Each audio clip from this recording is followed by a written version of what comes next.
Have you ever wondered what to do when things look dire? That's what we're going to talk about today. Hi, this is Jill from the North Woods, talking about godly topics, books I liked, about the Bible, or Christian living, one small step at a time. Today, we're going to talk about the topic that inspired me through the book, The Red Sea Rules 10 God Given Strategies for Difficult Times by Robert J. Morgan. I'll have to tell you that every book I've read by Robert J. Morgan, I have thoroughly enjoyed. So I just even recommend him as an author. Morgan went through a series of painful challenges, including caring for his wife after she faced multiple sclerosis. He turned to the Bible for strength and found comfort in Exodus 14, which is interesting. Like I said, grew up Jewish. I learned about Exodus, and I'm really looking forward to when we go to the Bible in small steps. We'll get to the Old Testament, because I haven't really read it since I was Jewish and I was in Sunday school when I was young. I've read bits and pieces of it, but never gone through it again step by step. This book talks about that chapter as the story of the Israelites trapped at the Red Sea with water on all sides, the Egyptian army closing in behind them. It's a dead end, no way forward, and yet God made a way. And in the heart of this book, the idea is that God provides a path even when we can't see one. The first idea is the concept of wilderness, and wilderness is mentioned a lot in the Bible. I should really do a whole podcast about landscapes in the Bible. But you're walking on a trail, especially a tough one, and you want there to be a clear path, not just an open field, not just chaos. I remember when I was hiking in Hawaii, the trails aren't often marked. And at some point, I'm walking through and I'm like, are we still on the trail? Are we going to get lost? I remember a couple walked back the other way and I said, well, just remember when they tell you on the news that we're missing, tell them where our bodies are at, because we just didn't know which way to go. But instead, what God gives is a way to follow. God provides a way through the wilderness, not a trail, not a marked road. And sometimes that wilderness is literal. The Bible is filled with all sorts of wilderness stories. Sometimes it's emotional, spiritual. We feel lost, scared, directionless. Sometimes in the Bible, it's a literal wilderness. Jesus was in the wilderness, tempted by Satan. But Morgan, frames his lessons around 10 rules, and we'll focus on the first 2 today. They're packed with insights, and then we'll talk about the other 8 next time. And so the first rule is that realize that God means for you to be where you are. It's hard to hear that sometimes, especially when we are struggling. We're sick. We have family members that are sick. We're out of work. We're struggling financially or with some kind of pain. How could God want me in this place or this position? And we'll see a lot of times that God will lead us to a place, a hard place, on purpose. Other times we have made decisions that lead ourselves into a hard place. But we understand that there's always a purpose, either way. In Exodus 14, God tells Moses exactly where to camp. It's boxed in. It's with the sea at their back. The Egyptians are closing in. And it seems like a terrible plan for escaping an army that's coming for you. And it wasn't a mistake. It was God setting up a miracle. And Morgan writes, the same God who led you in will lead you out. Sometimes our suffering has purpose. It grows our faith. It strengthens our witness. It helps us witness to people who are in like-minded situations. It sometimes even glorifies God through our perseverance, like Bonhoeffer, who stood to the very end against the Nazis. His testimony became a lesson for us all decades after. I work in the tech industry and layoffs are everywhere, and that anxiety creeps into me all the time.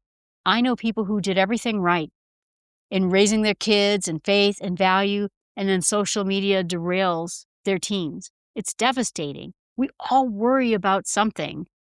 Bishop Fulton Sheen called worrying a form of atheism because it betrays a lack of trust. We might be faithful Christians in what we say and in what we do in some cases, but when we worry, we are saying, I don't trust.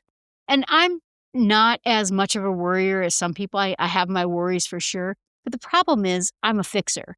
When my fixes don't work, yeah, then that's when I worry. But I know many of you feel the same way, that whatever point it brings you, you start to worry. And in the Bible, we're compared to sheep. And it's not to insult our intelligence, it's to show us how quickly we panic, how quickly we run away, how quickly we feel calm when we're penned in. We feel tucked into our sheet home, but the moment fear strikes, we run, we scatter, we can't see what's going on. We're very much like that. I mentioned I once hiked in England through sheep pens. I mean, that's where they had you hike. And every time we entered in one, the sheep bolted. I tried to go pet it, and they were just having none of it. They were afraid. And that's the image we get. They panic. And God says over and over throughout the entire Bible, do not fear. He says it every time, or he'll say, in John, peace I give you. The Red Sea is a story that's included in there, is that the pillar of cloud and the fire are God's visible presence. He led the Israelites every step of the way to the exact spot he wanted them to be. And then he said, camp here. God brought them to this hard place so that he could walk them through it. We often remember that God has placed us in a place, or we have placed ourselves in a place. He can rescue us, and his purposes will always be fulfilled, that he'll always come with us through this. It was the Bible project that was there saying that God always has, and we'll see it throughout the Old Testament too, where God has us in a situation, he holds our hand, and he walks us through the situation into a glorified end, whether it's here or it's in heaven. And that's the way all of life is. We are born, he holds our hand and walks us through this life till we get to heaven. We as a people, we started in paradise, we end in paradise, and he's always there to hold our hands. When we're down in the canyon looking around, he sees the map. He's sitting at the top of it. He knows how this is supposed to turn out. He sees the big picture. There's many examples in the Old Testament. Hagar was a desperate single mom in the wilderness, and God offered her and her son promise. Jacob, who messed up so many times with his family, fled his brother. Joseph, who was betrayed and sold into slavery, only to become Egypt's hero by saving enough grain during the time of famine, and a hero to his people. Hezekiah, who's one of my favorites because he had a tunnel in Jerusalem, brought water into Jerusalem as it was being besieged. I walked through that tunnel. It's amazing to see axe marks from 2,700 years ago. And of course, Jesus, who obeyed God at every point, even to the point where it led to the cross, and yet God made a way through this death itself to save us all. 1 Peter 4 reminds us, don't be surprised at painful trials, but rejoice that you participate in the suffering of Christ. It may not feel comforting, but it's real. Jesus told us we're going to suffer. He also said, be of good cheer. I have overcome the world. The victory's already won. I always phrase it as, I've read the back page of the book. I know how this ends.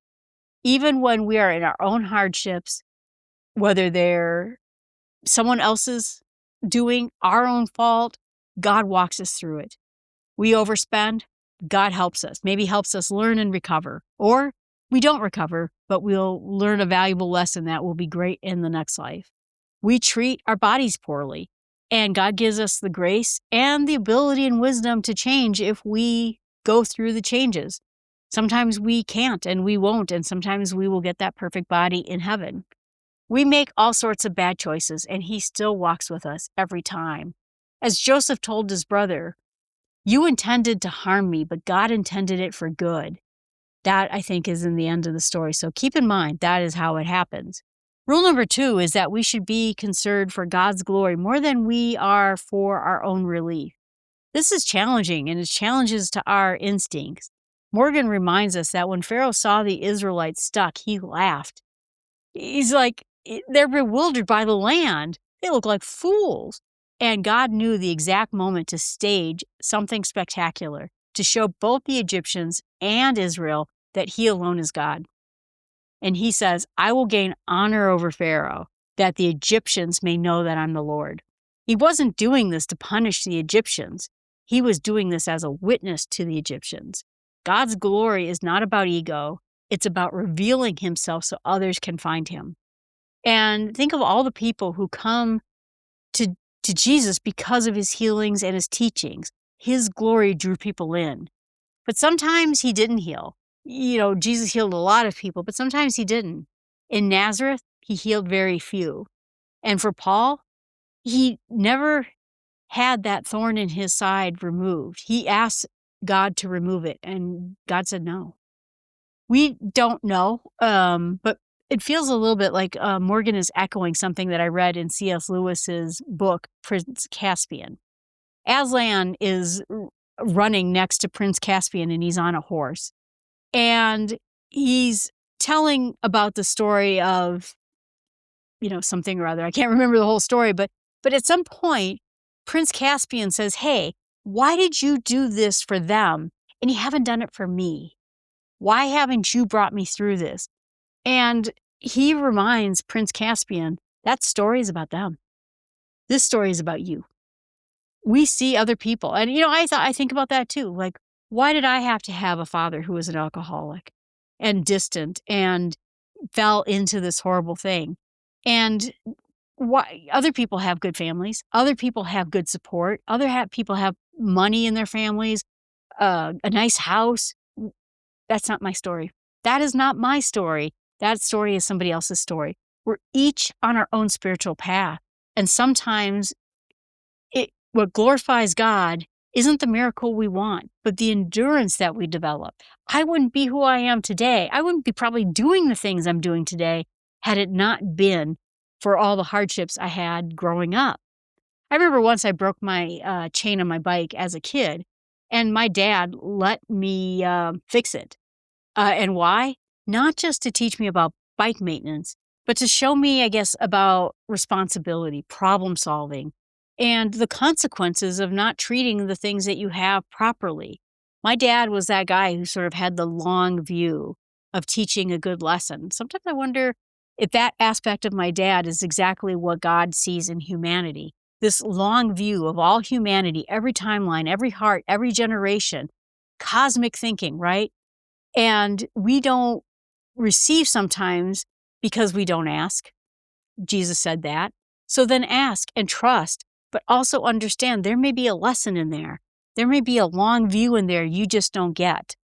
And I guess to wrap this up, Morgan offers this beautiful summary of the hard places that we should understand that if I'm in this place, it's by God's appointment, in his keeping, under his training, for his time, in his glory. I mean, all these things, these situations are his doing, and we can forgive ourselves because God already has. Whatever thing we have done wrong, whatever direction we've gone the wrong way, whatever hardship we're facing, God has not only forgiven us, but he is helping us to learn, to grow, to become the kind of people who we're going to be in eternity. We don't stay in guilt, and we don't stay in suffering. Psalm 115:1 says, "Not unto us, O Lord, but to your name be the glory." We don't save ourselves. God saves us. And he deserves all the credit. He deserves all the attention. But at times, remember, he is doing it so that other people may believe. So other people may see God in us and in our lives. 1 Corinthians 10:13 reminds us, God is faithful. He will not let you be tempted beyond what you can bear. He will provide a way out.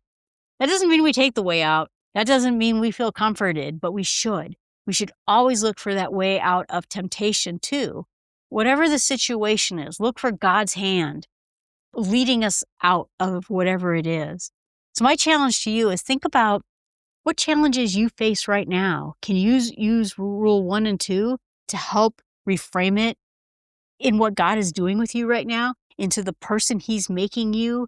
And with your small steps, take your steps towards him, towards what matters to God. Thanks for listening. I appreciate it. Remember that you can always email me at jill@startwithsmallsteps.com. Again, I'm on YouTube and on a website, smallstepswithgod.com, and on a podcast. And remember, our way out begins with small steps and God holding our hands.